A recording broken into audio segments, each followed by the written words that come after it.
ma'ruf. Bicara yang baik-baik nak mulut kita. Jangan sampai mulut tu caci maki orang. Mulut tu menyakiti orang. Luka tubuh masih ada harapan sembuh. Luka hati kemana obat hendak dicari. Luka tubuh datang ke dokter spesialis sebentar sembuh. Badan kita lebih 2 kilo, lemaknya banyak, datang ke dokter spesialis, sedot lemak, langsing lagi, ramping lagi, dapat lagi cinta suami. Bibir kita maju ke depan, operasi cantik lagi. Gigi kita boneng, pasang gigi kawat, mirip pagar masjid. Selesai. Coba nak jujur mulut kita. Jangan dikira Allah nggak tahu. Meskipun kita berada dalam kamar gelap gulita, dalam perut bumi yang paling dalam, dalam peti yang hitam, di kelam malam seperti semut hitam, Allah tahu. Maka bicaralah lidahmu yang jujur. Ada ceritamu dengar? Ada seorang istri, penampilannya solehah di depan suami, salahah di belakang suami. Munafik. Ika bebu ikut di depan suami, gaya ngomong lidah keluar lembut. Jangan bicara kasar. Adik-adik sekalian, ada sekolah-sekolah lain dia panggil ibu gurunya dengan tidak sopan. Dipanggil semua yang ada di kebun binatang. Alhamdulillah wajah-wajah soleh-solehah semuanya. Kenapa lahir mukjizat? Mukjizat itu Bapak Ibu adik-adik sekalian lahir karena diminta. Kalau Rasul nggak pernah pamer diri, makanya di ujung hadis tadi wala fakhra, tidak sombong. Rasul itu manusia mulia, nggak sombong. Rasul itu adalah manusia punya segala jabatan tapi nggak sombong. Itu Rasulullah. Makanya mukjizat beliau nggak pamer. Kapan dikeluarkan mukjizat? Setelah diminta, Bu. Jadi mukjizat itu lahir setelah ada permintaan. Saya kasih contoh. Datang kafir Quraisy tanya sama Rasul Muhammad, ya kenapa? Kamu Rasul ya? Betul. Kamu Nabi ya? Iya. Nah kalau kamu Nabi, kalau kamu Rasul, coba tunjukkan di mata kami mukjizatnya. Engkau hebat. Itu bulan kan? Ya bulan, siapa bilang matahari? Coba belah bulan itu. Diminta dulu, Bu. Coba belah bulan itu. Maka Rasulullah tunjuk telunjuknya. Bulan dengan izin Allah terbelahlah. Maka bulan pun terbelah, ditatap oleh kafir Quraisy. Ikalah wis mantap men. Ini bahasa lu. Terbelah jadi 2. Kata orang kafir, itu sihir Muhammad. Coba balikin. Disuruh balik jadi 1 lagi. Dibalikin. Wahai bulan, balik ke sedia kala. Balik. Jadi lahir mukjizat setelah diminta. Nggak diminta, beliau nggak pamer. Pada 51 umur Nabi Muhammad dipanggil Isra Mi'raj. Umur 51. Bukan dibawa turun kitab. Kalau seandainya Nabi Muhammad membawa turun kitab bisa dibaca, maka rusaklah akidah kita. Kenapa Nabi Muhammad nggak bawa turun kitab langsung 30 juz? Diambil di Lauhil Mahfuz, dibawa turun terus. Kenapa? Sebab kalau diberikan seperti Quran yang kita baca akan rusak akidah kita. Yang menerima pasti ada yang memberi. Maka yang memberi dengan yang menerima sama. Akibatnya Allah dianggap sama seperti kita. Rusak akidahnya. Maka tidak dibawa turun kitab. Kapan prosesnya? Bertahap pelan-pelan. Yang kita baca sekarang 30 juz. Permintaan mereka dipenuhi kitab yang bisa dibaca dengan mata kepala kita. Jadi mukjizat itu lahir setelah diminta. Lalu ingin dihibur Nabi Muhammad di tahun itu sedang Amul Huzn. Di tahun itu sedang tahun kesedihan. Sedihnya 3. Pertama, sedih ditinggalkan Abu Talib. Abu Talib itu adalah paman Rasulullah yang sangat setia. Yang paling menyedihkan lagi, Abu Talib tarik nyawa terakhir nggak beriman. Yang kedua, ketika diminta doa kepada Allah untuk diampunkan dosa, dilarang oleh Allah. Muhammad nggak boleh minta ampun kepada orang musyrik. Padahal musyrik itu pamannya, nggak diizinkan oleh Allah.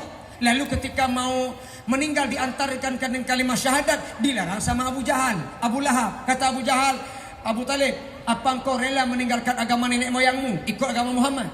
Langsung Abu Talib jawab, Abu Jahal, saya tetap setia dengan agama kakek nenek moyang saya.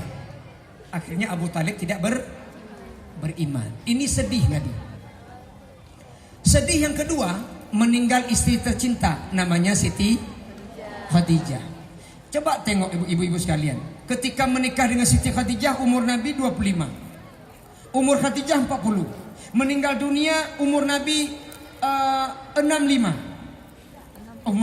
Umur Khadijah 65. Umur Nabi 50. Kok sedih?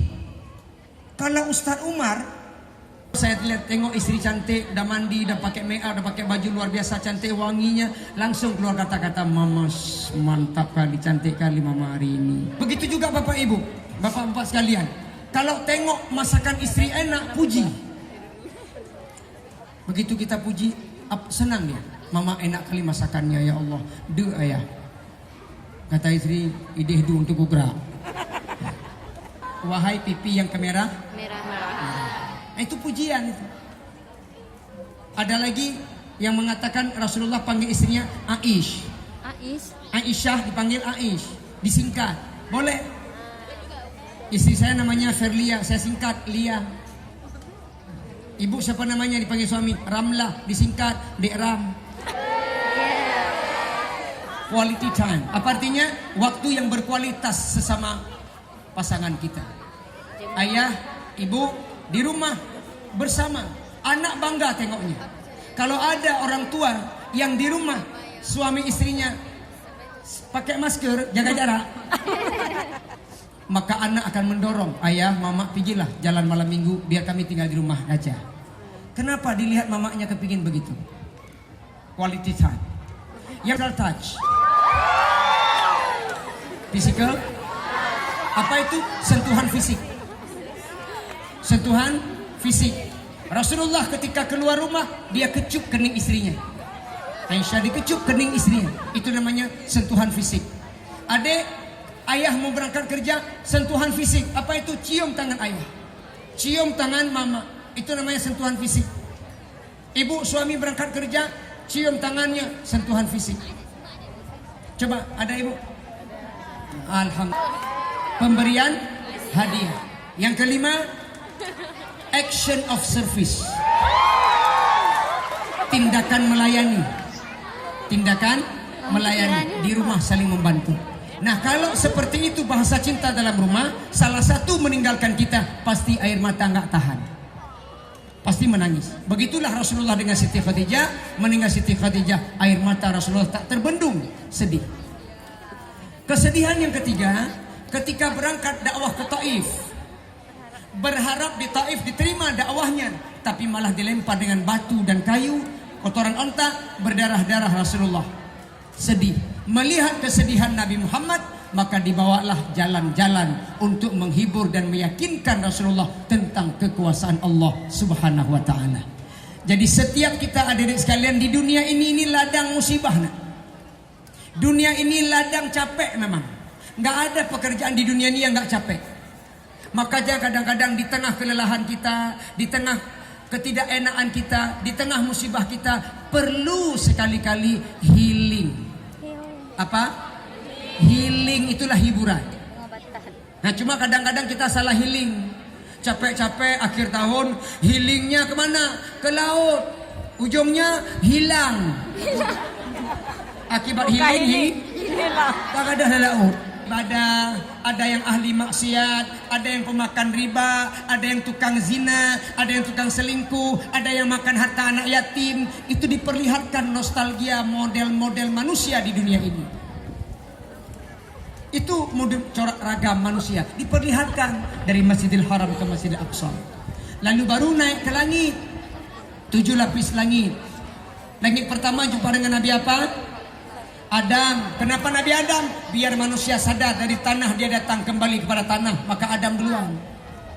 Biar manusia sadar Adam diciptakan dari kembali kepada, artinya harus sadar dari mana kita datang, mau kemana kita pergi. Itulah Adam.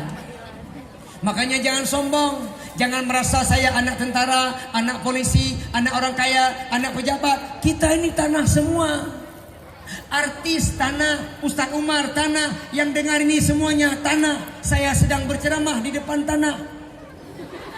Wahai tanah-tanah yang berbahagia, tanah, sadarlah kita dari tanah akan kembali menjadi badan pun tak berharga. Sesaat ditinggal nyawa, anak istri tercinta tak sudi lagi bersama. Secepatnya jasad dipendam, secepatnya jasad dipendam, karena tak lagi dibutuhkan. Diri yang semula dipuja kini bangkai tak berguna. Harus berpindah terkubur dalam perut bumi. Kalau selama ini diri berhiaskan emas intan permata bermandi cahaya,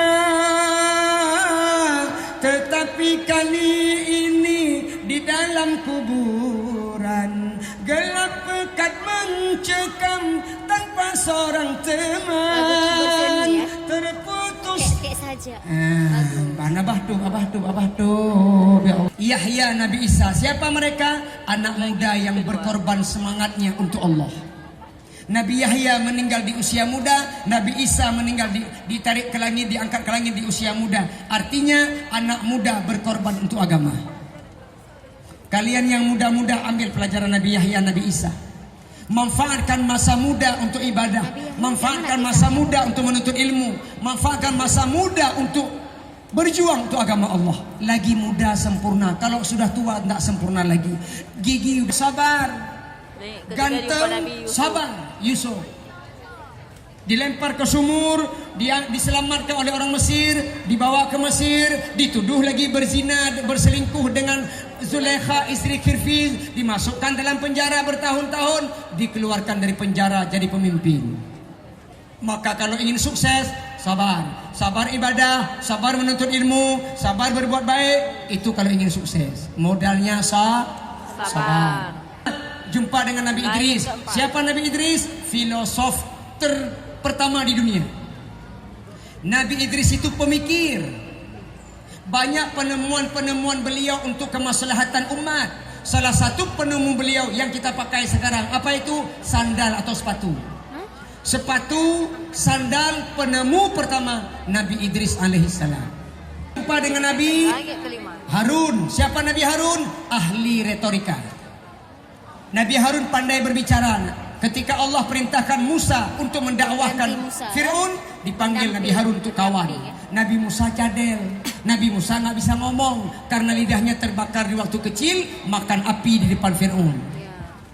Maka diajak Harun untuk bisa berbicara. Makanya ada doa, Rabbish rahli sadri wa yassirli amri wahlul 'uqdatam min lisani yafqahu qawli. Minta sama Allah, ya Allah, lisanku yang saya ngomong dia paham.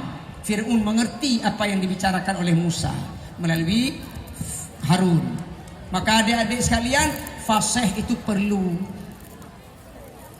Kalau kita fasih membaca doa-doa salat, sah salatnya. Imam Syafi'i berkata, kalau Al-Fatihah tidak fasih, batal salatnya. Kecuali udah belajar, nggak bisa, itu lain cerita. Misalnya cacat. Siapa Nabi Musa? Nabi pemberani dan memikirkan kaum lemah. Nah itu Nabi Musa. Kenapa disebut pemberani? Perintah Allah berani dilawan. Nabi Muhammad turun dari langit ke-7. Kata Nabi Musa, dah pulang Muhammad. Solat 50 kali sehari semalam. 50? Iya. Muhammad, umatmu lemah. Maka Nabi Musa memperhatikan kaum lemah. Umatmu lemah, nggak sanggup. Umat saya aja kuat-kuat nggak mampu, apalagi umatmu lemah. 50 nggak sanggup. Kalau menurut saya balik. Tapi balik. Nggak mau balik. Ibrahim, Nabi yang istiqamah. Beliau istiqamah Nabi Ibrahim, tidak pelin-pelan, istiqamah. Apa istiqamahnya? Diperintahkan anak disuruh sembelih, teguh, nggak goyang. Dilempar dalam api, Ditawarin bantuan sama malaikat, ditolak. Ibrahim, kamu dalam api, bagaimana kalau saya turunkan hujan biar mati apinya? Kata Ibrahim, nggak usah, saya nggak butuh bantuan kamu. Jadi saya butuh bantuan Allah. Ya udahlah, udah api teruslah. Datang malaikat lagi turun angin.